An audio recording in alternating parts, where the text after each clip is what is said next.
So you've created your business plan for your new private practice. You set a budget and you're ready to launch.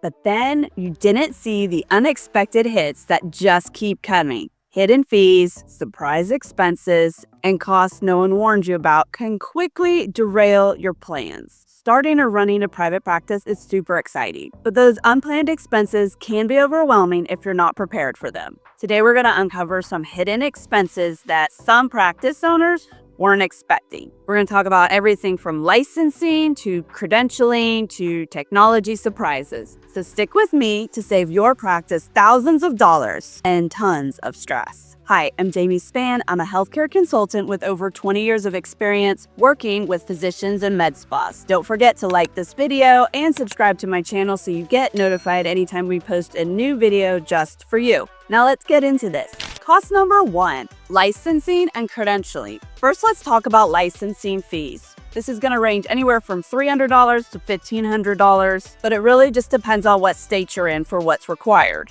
So look at your state's website to know what to expect. These fees include, but are not limited to, DEA registration, medical licenses, renewal fees, and more. Next, let's talk about credentialing fees. The price to get credentialed per insurance company is anywhere from $300 to $350. So you're looking at an average of about $2,000 to $4,000, maybe more, depending on how many insurance companies you want to get credentialed with. Don't forget, credentialing can take anywhere from 3 to 6 months, maybe more, depending on who you're using. It's also important to note that you can't start getting credentialed until you have a location. So keep in mind the fees you're going to have to pay for renting an office space or purchasing a building before you can even start seeing patients there because you're not credentialed yet. Now, these fees should all go in your initial budget within your business plan. So side note, if you don't have a good business plan, we offer a really great business plan template that you can fill in right onto the paper, and it even offers examples of what you need to put in those spots. If you're interested in the business plan template, click the link in the description, or you can find it on our website. Let's get into cost number 2, technology and software. Don't forget to factor in the costs of your EMR.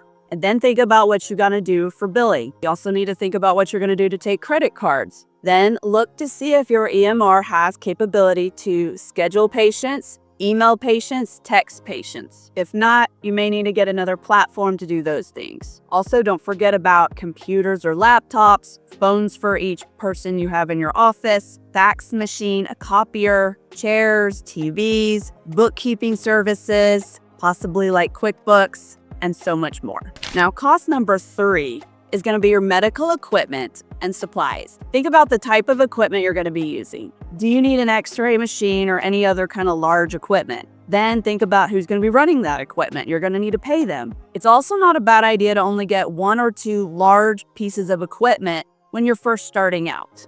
This way you can start making money on it and bill for it, and then you can buy another one later. You also might look into getting a refurbished piece of equipment that might save you a little bit of money. Now, don't forget about any maintenance or warranty packages that are sometimes required with those machines. Again, you're better off starting with just 1 or 2 pieces of large equipment that you know you'll use and that you can bill for. Try not to get excited and buy a bunch of expensive equipment because it looks really cool and then you hardly ever use it. Now, when thinking about supplies, make a list of all the common supplies that you're gonna need. Then look into companies like Cardinal Health or Henry Schein because they'll give you better pricing because you can buy in bulk and get a lot of products from them. Cost number 4 is gonna be insurance. Don't forget about all the types of insurances that you need to get to protect yourself and your practice. For example, medical malpractice insurance, disability insurance, work comp, liability.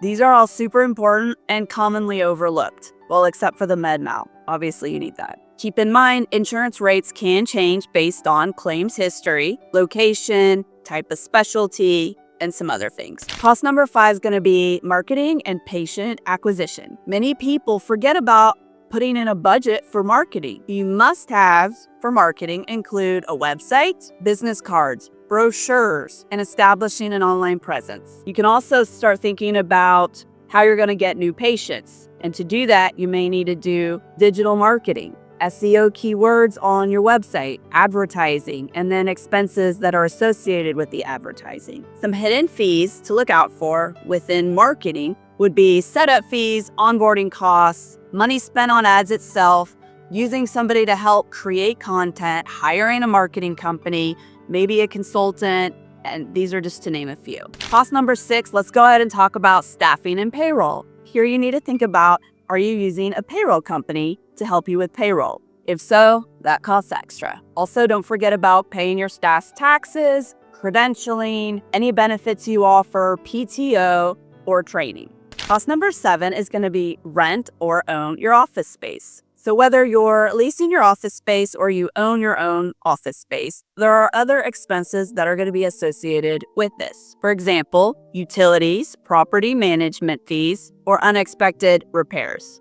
Some of this can be negotiated in your leasing agreement. Last up's going to be number 8, compliance and regulatory costs. Do not forget to look into the costs for maintaining compliance with your local and state and federal regulations. For example, HIPAA and OSHA, to name a couple. And make sure you save money for just in case you get fined a penalty for noncompliance. Don't forget to maintain proper documentation in case you get audited as well. Unexpected expenses don't have to set you back. If you plan ahead, you can navigate around them without the stress. If you're serious about building a financially successful practice, you'll definitely want to keep an eye on your financials. I recently made a video that talks about the important KPIs that you need to know for a private practice. You can find it by clicking that here. Or if you need help figuring out what important numbers to look at and what your numbers actually are, feel free to book a one-on-one call with me. The link is in the description. See you in the next video.